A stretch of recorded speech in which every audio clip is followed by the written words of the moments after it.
Olá, bem-vindos a mais uma análise aprofundada aqui com a gente. Hoje vamos mergulhar em alguns temas bem quentes, né? Da conjuntura brasileira e internacional recente.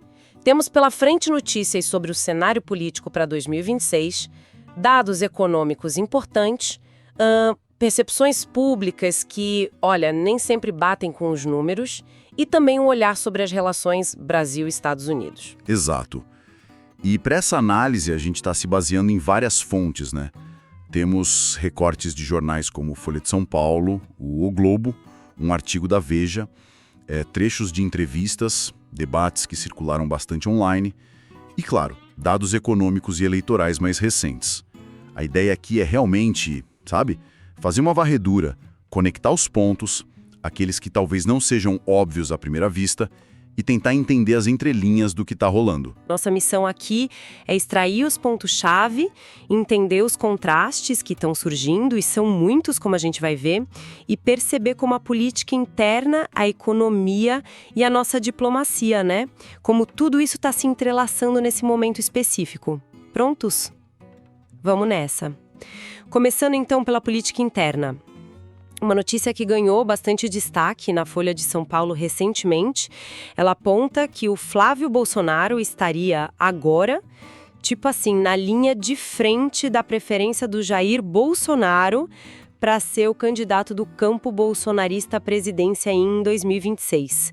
O que isso sinaliza, hein? Além da manchete em si.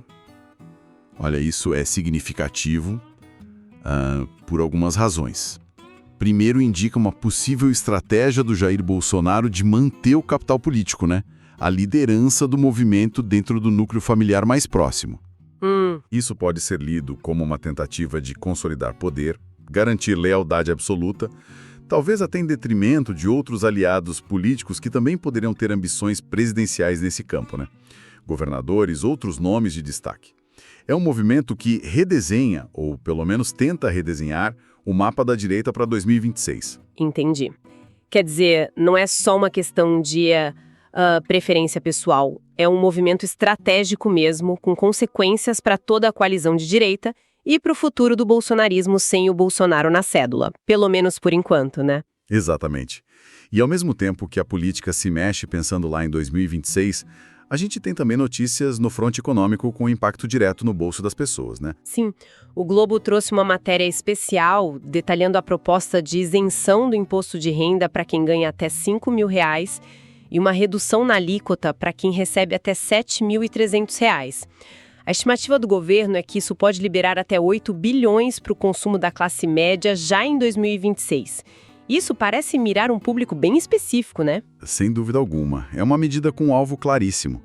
A classe média assalariada.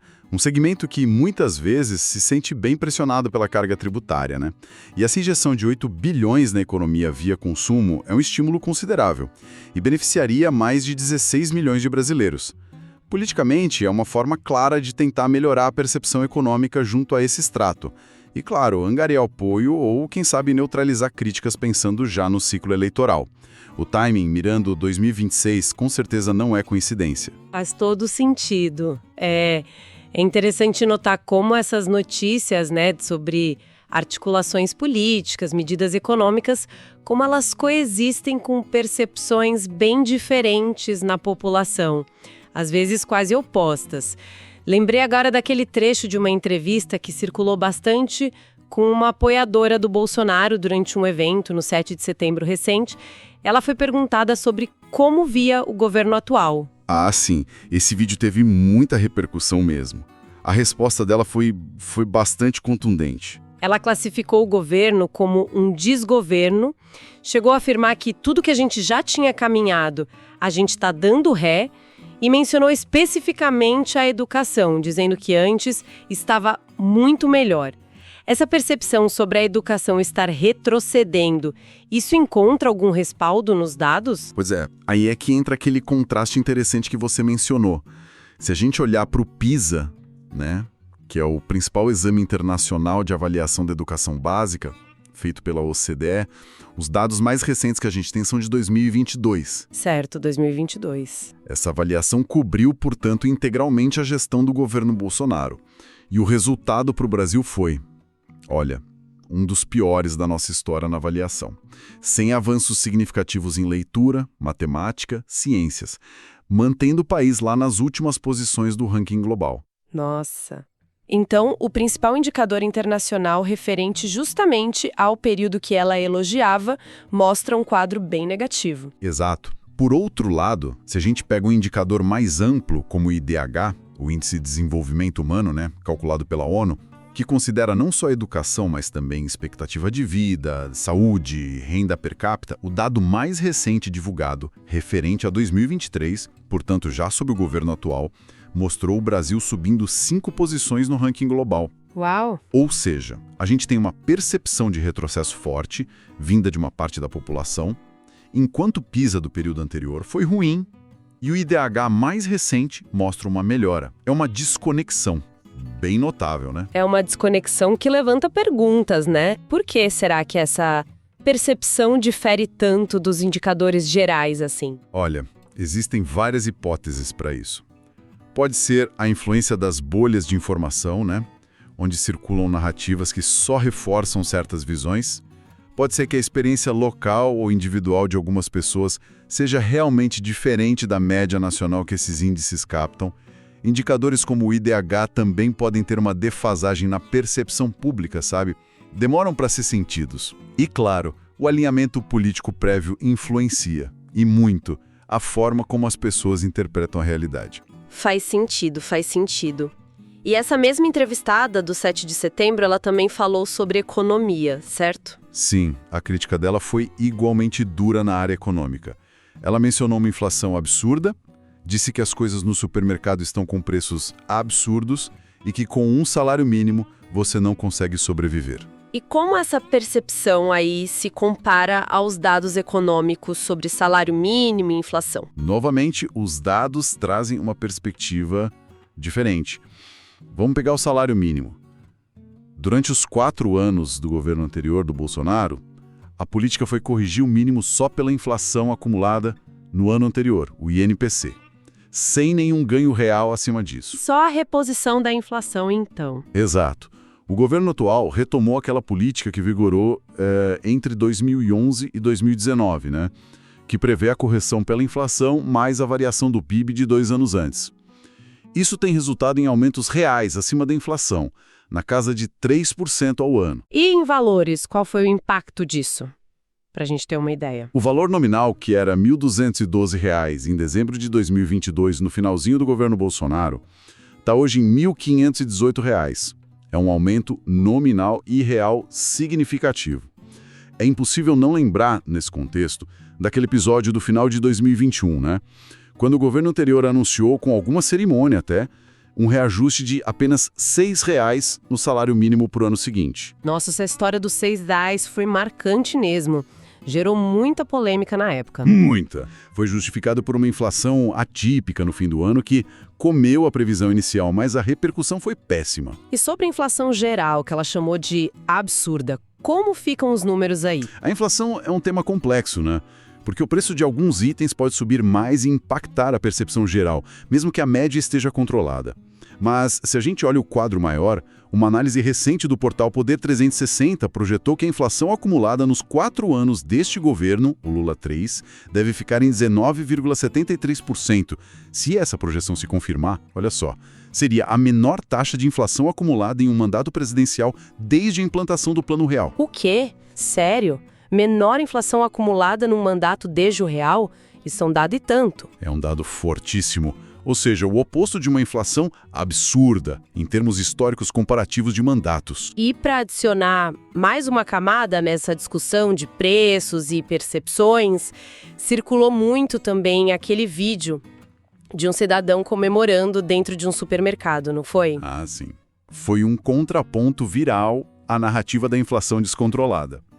O vídeo mostrava um homem visivelmente feliz, sabe, exibindo produtos e os preços.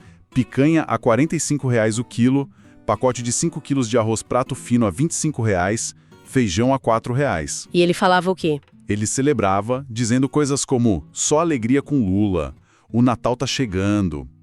É o retrato de uma outra percepção, né? baseada numa experiência de compra específica naquele momento e local, e que contrasta diretamente com a fala da entrevistada do 7 de setembro. É fascinante mesmo como duas pessoas, olhando para a mesma economia, podem ter visões tão diametralmente opostas.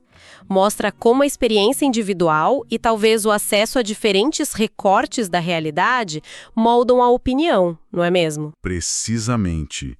Reforça essa ideia de que a economia percebida nem sempre anda de mãos dadas com os indicadores macroeconômicos. Fatores como endividamento pessoal, acesso a crédito, segurança no emprego, além dos preços no supermercado do bairro, né? Tudo isso influencia a sensação de bem-estar econômico de forma muito particular.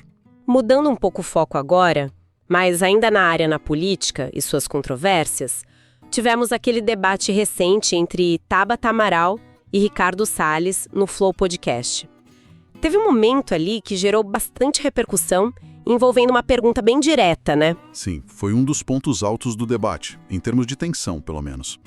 O jornalista Felipe Moura Brasil enviou uma pergunta para ser lida no programa, direcionada especificamente ao Salles.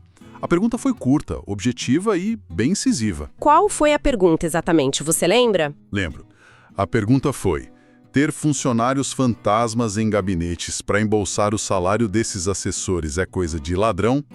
Aqui vale talvez um rápido parêntese para quem não está tão familiarizado. Essa prática é o que a gente conhece popularmente no Brasil como rachadinha, né? Aquele esquema onde o político nomeia assessores e fica com parte ou todo o salário deles. Certo, contextualização importante. E qual foi a resposta do Salles? A resposta foi um rápido e direto sim. Ele levou, 2 segundos para responder. Depois, ainda complementou dizendo algo como: não tenho a menor dúvida.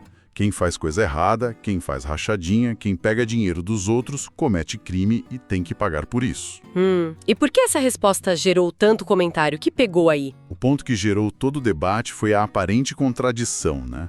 Salles foi ministro do Meio Ambiente do Jair Bolsonaro e é um defensor proeminente do bolsonarismo.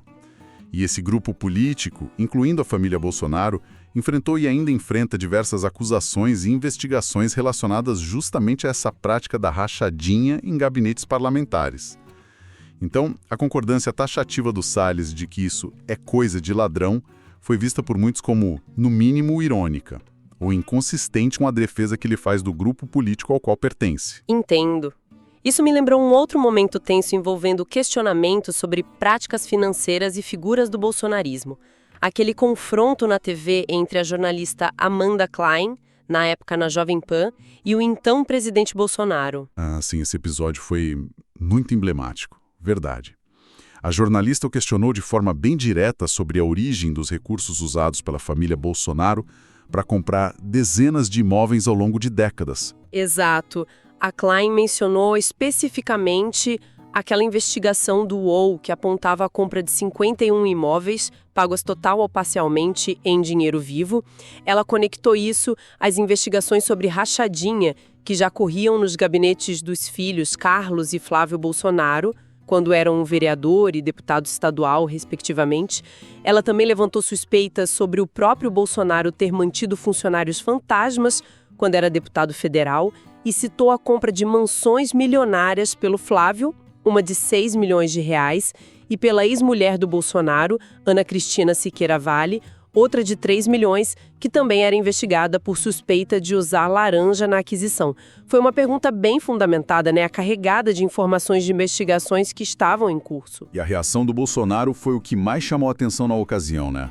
Em vez de abordar as questões levantadas sobre a origem do dinheiro, as suspeitas de irregularidades financeiras envolvendo ele e a família, ele partiu para o ataque pessoal contra a jornalista. Foi mesmo. Ele a interrompeu, perguntou sobre o salário dela, sobre o casamento dela com o empresário, insinuando conflito de interesses, disse que a vida particular dela não estava em pauta.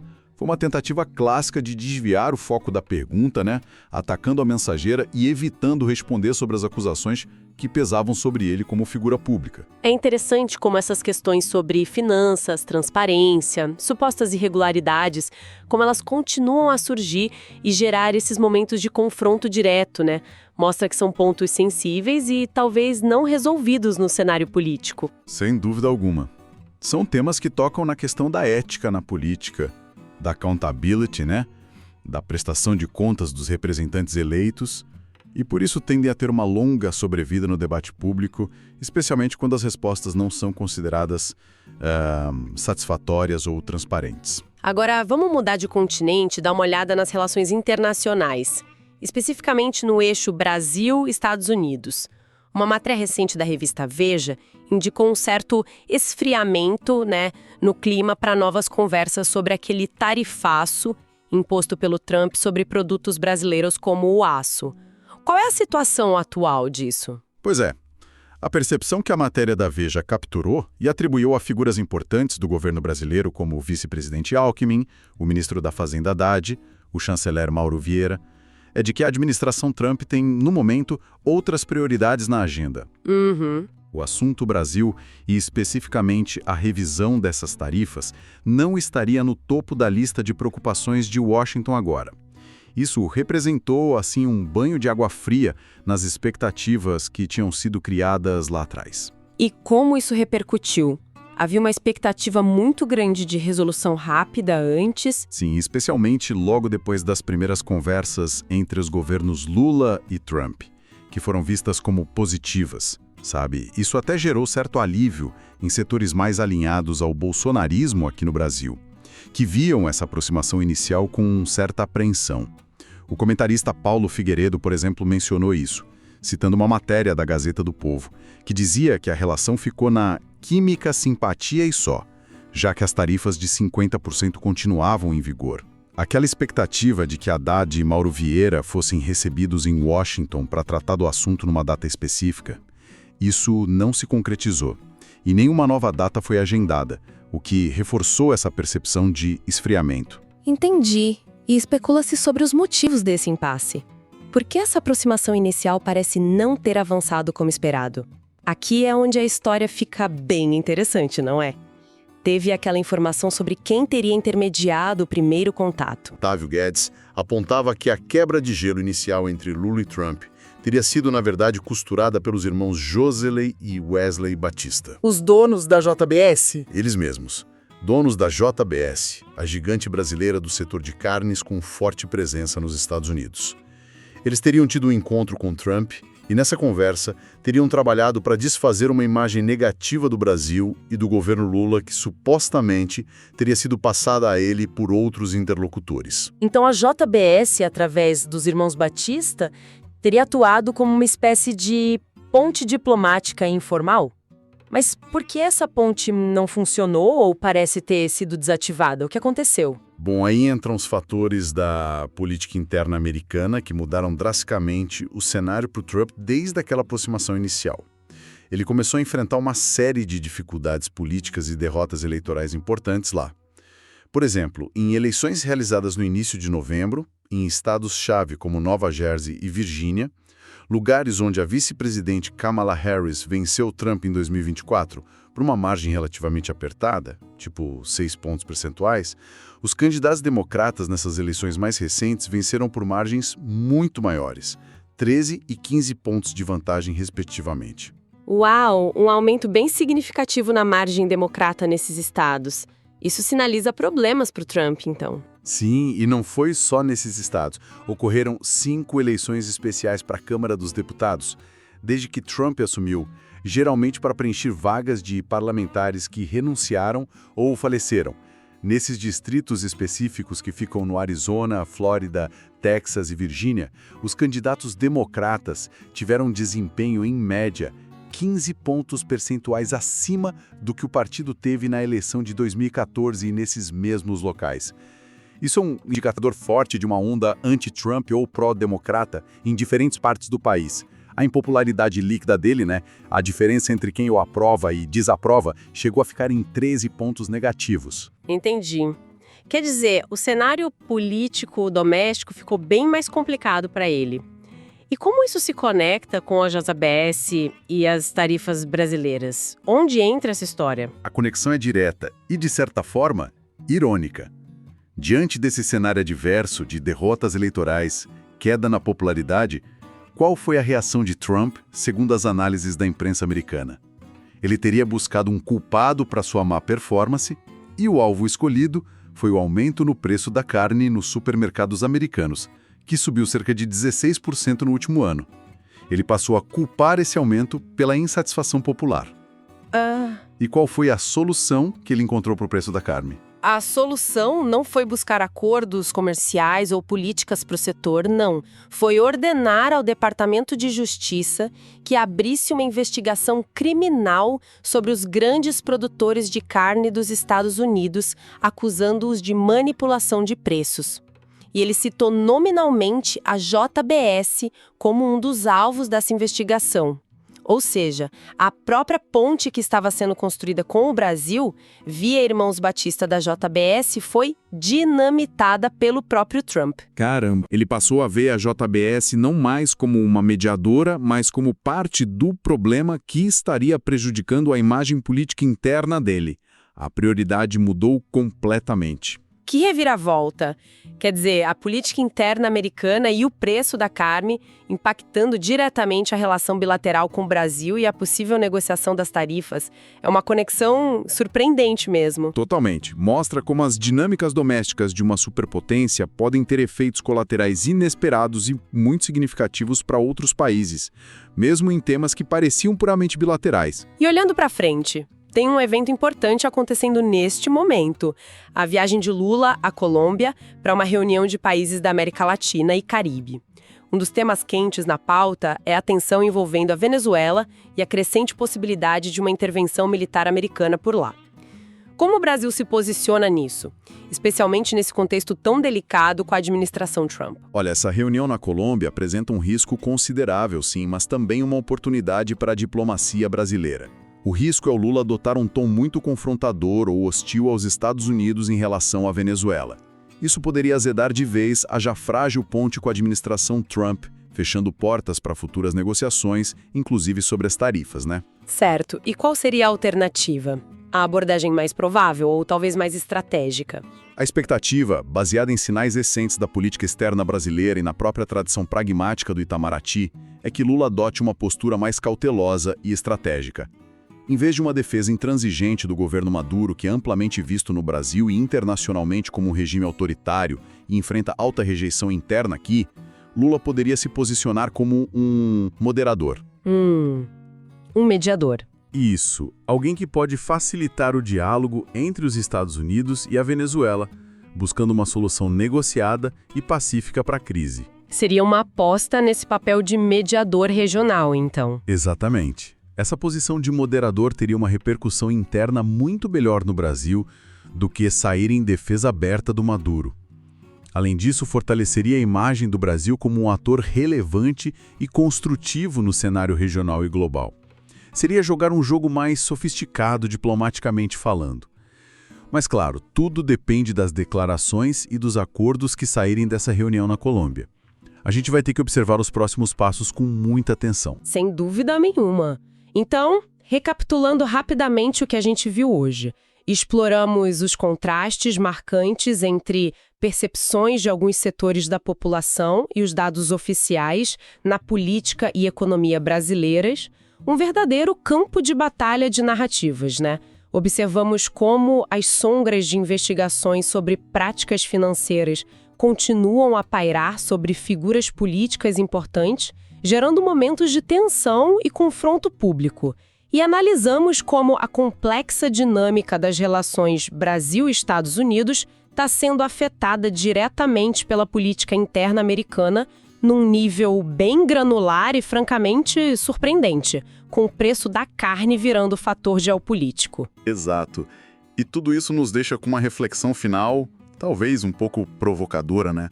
Se a política interna americana, com suas variáveis tão específicas, como a popularidade de um presidente num determinado momento e o preço da carne no supermercado local, pode impactar tão diretamente uma negociação bilateral que é crucial para os interesses econômicos do Brasil, que outras vulnerabilidades ou conexões inesperadas podem existir, que outros fatores domésticos, em outras grandes potências ou mesmo em países vizinhos, podem estar influenciando nossos interesses de formas que a gente nem imagina.